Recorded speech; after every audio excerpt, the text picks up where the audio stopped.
Today's story is about balancing career and love.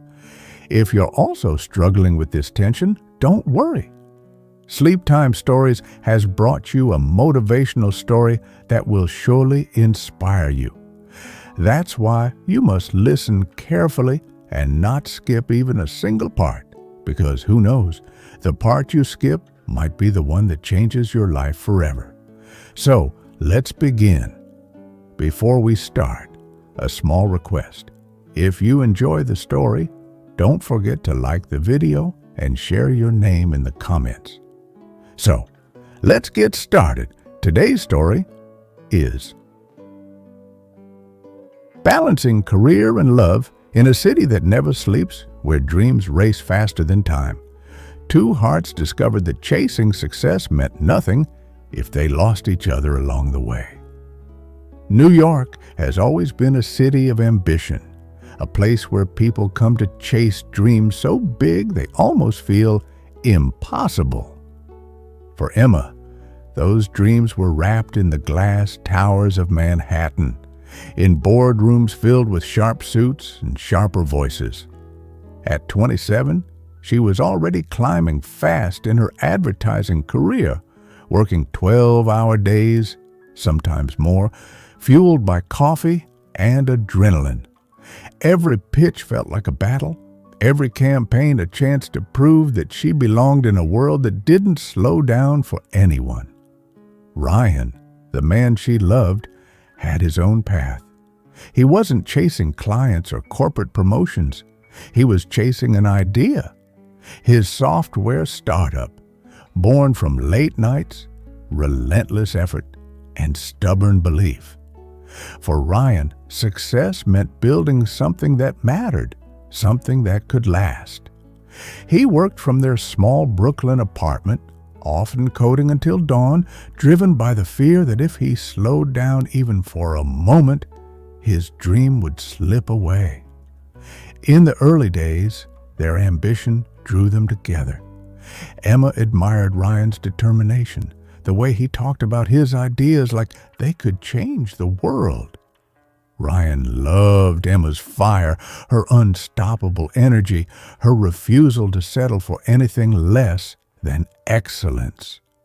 They would sit for hours in diners, sketching plans on napkins, laughing about how they would one day be a power couple, each conquering their own corner of the world. But as time passed, love and ambition began to clash.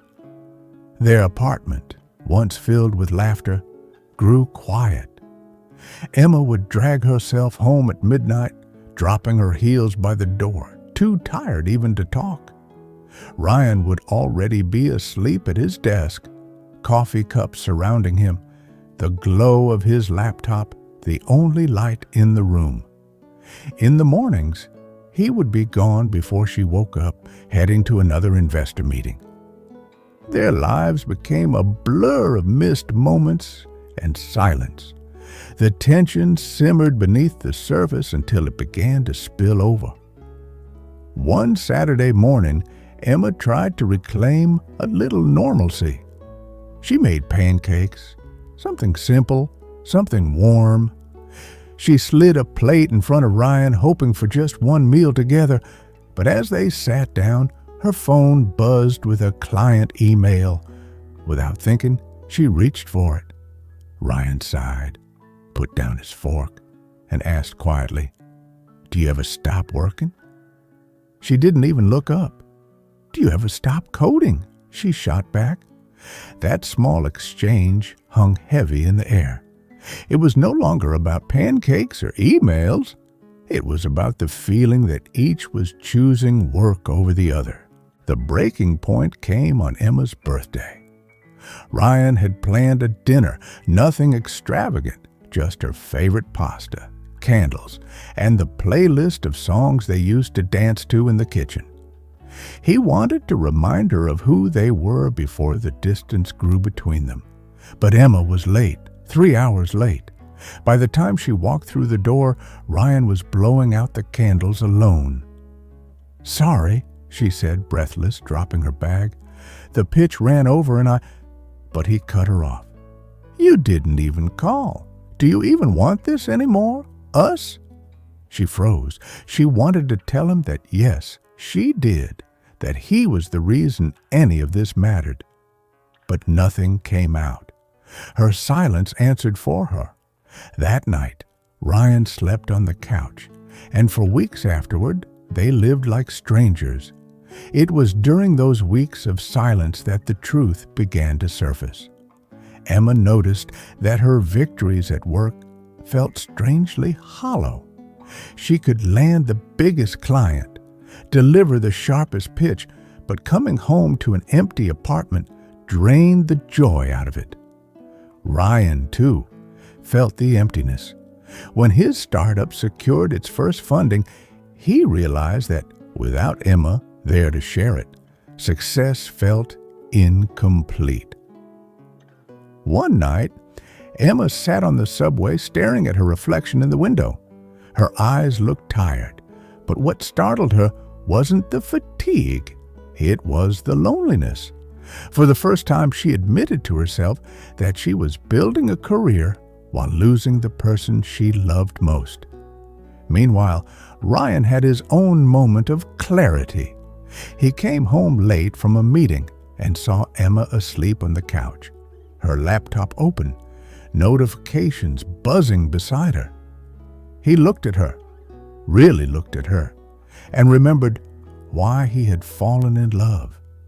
She was still the same woman who laughed too loudly, who made pancakes on Sundays, who once told him that nothing scared her more than wasting her potential. He realized he hadn't been fighting for her, for them. The next morning, Ryan suggested something unexpected: counseling.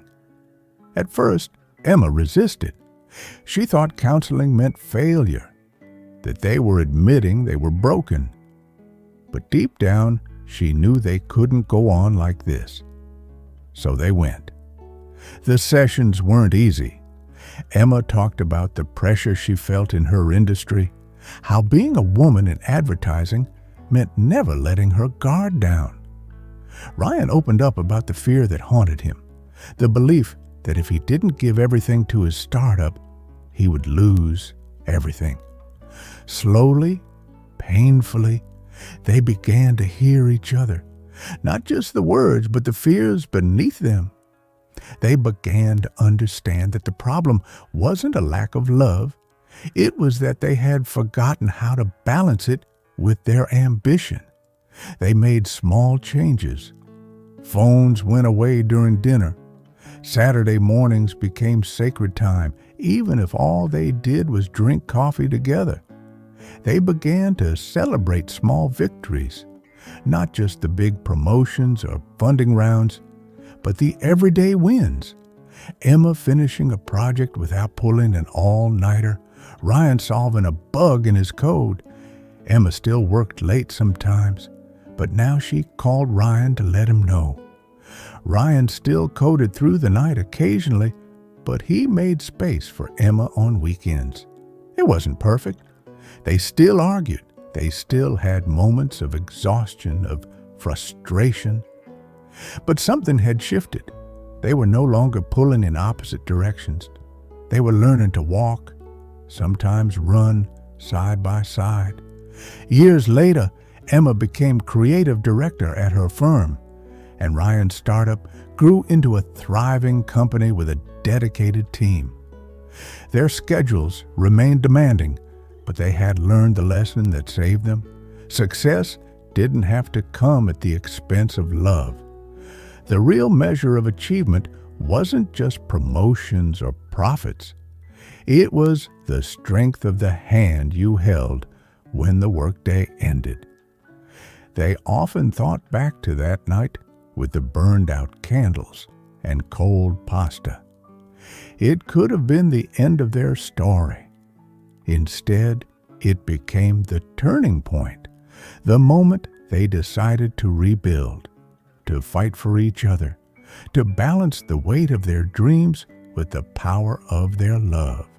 Because balancing career and love isn't about giving less to your ambitions.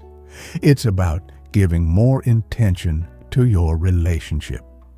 Dreams are worth chasing, but the greatest dream is building a life with someone who runs beside you, not ahead, not behind, but together.